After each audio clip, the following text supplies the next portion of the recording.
দিতেই হবে, নিত্য প্রয়োজনীয় ওষুধের দাম বৃদ্ধি হলো কেন? বিজেপি তুমি জবাব চাই, জবাব দাও, জবাব তোমায় দিতেই হবে। গরিব মধ্যবিত্ত বিরোধী বিজেপি সরকার, এসসি এসটি ওবিসি বিরোধী বিজেপি সরকার, গরিব মধ্যবিত্ত বিরোধী বিজেপি সরকার, ওষুধের দাম বাড়ানো বিজেপি সরকার, নিত্য প্রয়োজনীয় সামগ্রিক দাম বাড়ানো কেন্দ্রের বিজেপি সরকার, ওষুধের দাম বাড়ানো বিজেপি সরকার, নিত্য প্রয়োজনীয় ওষুধের দাম বাড়ানোর বিরুদ্ধে তৃণমূল কংগ্রেস লড়ছে। আজ তৃণমূল কংগ্রেস রাজপথে, বিজেপি হুঁশিয়ার, তৃণমূল কংগ্রেস রাজপথে, বিজেপি হুঁশিয়ার।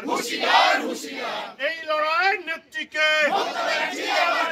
এই লড়াইয়ের নেতাকে, এই লড়াইয়ের নেত্রীকে, এই লড়াইয়ের নেতাকে all India Trinamool Congress, all India Trinamool Congress, মামাটি মানুষ, জয় বাংলা। আমার প্রিয় কুপাসবাসী, প্রত্যেককে শুভ সন্ধ্যা জানাই। একটি মহৎ হিন্দু ধর্মের একটি মহৎ সময়ের মধ্য দিয়ে আমরা চলছি। কিছুদিন পরেই ভগবান পুরুষোত্তম শ্রীরামচন্দ্রের জন্মদিন রয়েছে, ছুটি রয়েছে। সেদিন আমরা প্রত্যেকে ঈশ্বরের আরাধনায় মগ্ন হব। সেই রকমই একটা পরিস্থিতিতে কেন্দ্রের বিজেপি জোট সরকার একের পর এক বাংলা বিরোধী, গরিব মধ্যবিত্ত মেহনতি খেটে খাওয়া মানুষ বিরোধী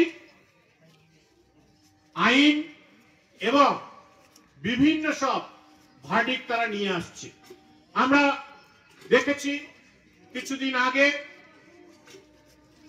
রাজ্যের বিরোধী জননেতা, বিরোধী নেতা শুভেন্দু অধিকারী তিনি ভরা মঞ্চে বলছেন যে আগামী সপ্তাহে বোম ফাটবে।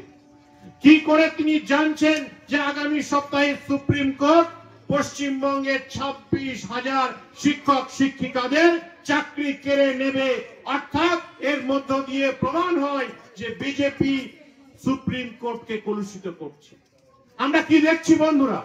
বিশেষ করে কুপাসের প্রত্যেকটা মানুষ আমার হৃদয়ের মানুষ, ওপার বাংলার অত্যাচারিত, নিষ্পেষিত, লুণ্ঠিত মানুষ, শরণার্থী মানুষ।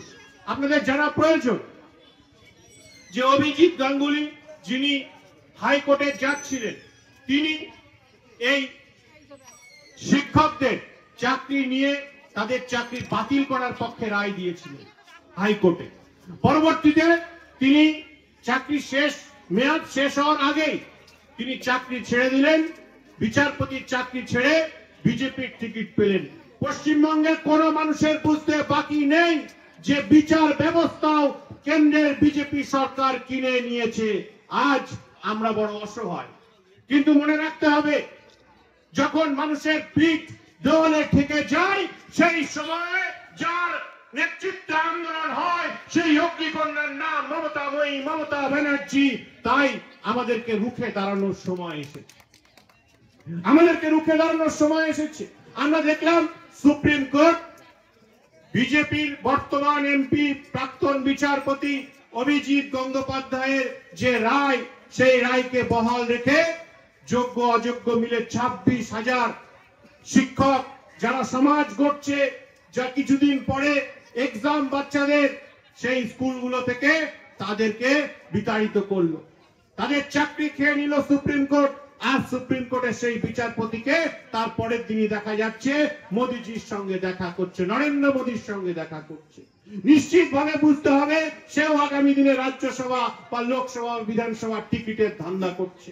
অর্থাৎ শিক্ষকরা বলেছেন না, আমরা কাদের উপরে ভরসা করব, কাদের উপরে ভরসা করব? বিচার ব্যবস্থা বিজেপি কিনে নিয়েছে। এর থেকে করাপ্টেড সরকার, জনস্বার্থ বিরোধী সরকার, গরিব খেটে খাওয়া মেহনতি মানুষের স্বার্থ বিরোধী সরকার কেন্দ্রে আগে কখনো আসেনি। আপনাদেরকে জানতে হবে বন্ধুরা, আপনাদেরকে জানতে হবে যে কেন্দ্রের যে ফার্মাসিউটিক্যাল প্রাইসিং অথরিটি রয়েছে, তারা তারা 748টি জীবনদায়ী ওষুধ, নিত্য নৈমিত্তিক প্রয়োজনীয় ওষুধ, যারা এখানে দাঁড়িয়ে আছেন বা আমার মায়েরা বোনেরা কুপার্সদের প্রিয় অধিবাসী বৃন্দ শুনছেন, অনেকেই হয়তো সেই ওষুধ খান। সেই 748টি ওষুধ এবং তার সঙ্গে সঙ্গে আরো 80টি নন শিডিউল ড্রাগ তার দাম বাড়িয়ে দিয়েছে, অর্থাৎ 900টির বেশি ওষুধের দাম রাতারাতি বেড়ে গেছে। বিজেপি সরকার বলার চেষ্টা করছে আমরা WPI এর মাধ্যমে 1.78% বাড়িয়েছি, কিন্তু নিশ্চিতভাবে আপনারা যদি লক্ষ্য করেন যে দাম ধরে ধরে, ওষুধের নাম ধরে ধরে দাম বৃদ্ধির কথা মাননীয় মুখ্যমন্ত্রী মমতা ব্যানার্জি পশ্চিমবঙ্গ নয়, ভারতবাসী নয়, বিশ্ববাসীকে জানিয়েছেন স্বৈরাচারী বিজেপি সরকারের বিরুদ্ধে তিনি সুর চড়িয়েছেন, আন্দোলনে পায়ে পা মেলানোর বার্তা দিয়েছেন। আমরা জানি যে হার্টের ওষুধ, কোলেস্টেরলের ওষুধ, অ্যাটরভাস্টেটিন, সেই ওষুধের দাম আমরা যদি কোপ্রিডোগ্লোরের সঙ্গে অ্যাটরভাস্টেটিনের দাম দেখি তাহলে সেটা প্রায় 45.5% বেড়েছে। আমরা যদি দেখি আমরা যদি অ্যাটরভাস্টেটিনের সঙ্গে ফেনোফিপ্রিডের দাম দেখি তাহলে সেটা প্রায় 28.3% বেড়েছে। আমরা যদি বিভিন্ন কোলেস্টেরলের ওষুধের দাম দেখি নিত্য নৈমিত্তিক ভাবে বেড়ে চলেছে। আমরা যদি দেখি যে অনেকে টেলমিসার্টেন, টেলমা খান, অনেকে জানেন টেলমা প্রেসারের ওষুধ, টেলমিসার্টেন বিসোপ্রোল, তার দাম বেড়েছে 19%-এর বেশি, প্রায় 20%। আমরা যদি দেখি বিভিন্ন ওষুধ, প্রত্যেকে আমরা প্যারাসিটামল খাই ব্যথা বা জ্বরের জন্য, সেই ওষুধের দাম বৃদ্ধি হয়েছে। শ্বাসকষ্টের রোগীদের জন্য, যাদের অ্যাজমা আছে, সিওপিডি আছে, লাংসের সমস্যা আছে, তাদেরকে আমরা বিভিন্ন রকম স্টেরয়েড দিয়ে থাকি ডাক্তাররা, সেই বুডেসোনাইড, ডেক্সামেথাসোনের দাম বেড়েছে। আমরা অ্যান্টিবায়োটিক খাই, প্রত্যেকে আমরা জানি সিপ্রোফ্লক্সাসিন, অ্যামোক্সিসিলিন হাসপাতালে পাওয়া যায়, স্টেট গভর্নমেন্ট দেন, সেই ওষুধের দাম কেন্দ্র সরকার বাড়িয়ে দিয়েছে। আমরা প্রত্যেকে প্রেসার বাড়লে, মাথা ঘুরলে, বয়সজনিত কারণে আমরা হাসপাতালে গেলে সবাইকে দেখবেন হসপিটাল থেকে একটা প্রেসারের ওষুধ সবসময় অ্যাভেলেবেল থাকে, সেটা সাদা সাদা অ্যামলোডিপিন 5-10 পাওয়ারের ওষুধ থাকে, সেই ওষুধের দামও কেন্দ্র সরকার বাড়িয়ে দিয়েছে। এই রকম 748টি নিত্য প্রয়োজনীয় ওষুধের দাম বাড়িয়েছে। তাই কেন্দ্র সরকার শাক দিয়ে মাছ ঢাকার চেষ্টা করছে, তারা বলছে 1.78% বাড়িয়েছি, কিন্তু আদতেই কোন কোন ওষুধের দাম 115%, 45.5%, 28.3%, 19.2% দাম বেড়েছে। গরিব মানুষ কোথায় যাবে বন্ধুরা?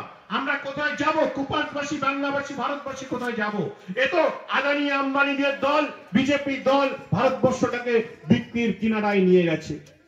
সমস্ত কিছু বিক্রি হয়ে যাচ্ছে, টেলিকম বিক্রি হয়ে যাচ্ছে, রেল বিক্রি হওয়ার রাস্তায়, শিল্প বিক্রি হয়ে যাচ্ছে, আর সমস্ত কিছুর মালিক হচ্ছে নরেন্দ্র মোদীর বন্ধু আদানি আম্বানিরা। তাই সেই জায়গায় দাঁড়িয়ে বাংলার অগ্নিকন্যা শুধু নয়, ভারতবর্ষে যিনি বিরোধীদের মুখ, যিনি মুক্তির পথ দেখাচ্ছেন, মমতা ব্যানার্জি আন্দোলনের ডাক দিয়েছেন। এই আন্দোলনের মধ্য দিয়ে আমরা কেন্দ্রকে বাধ্য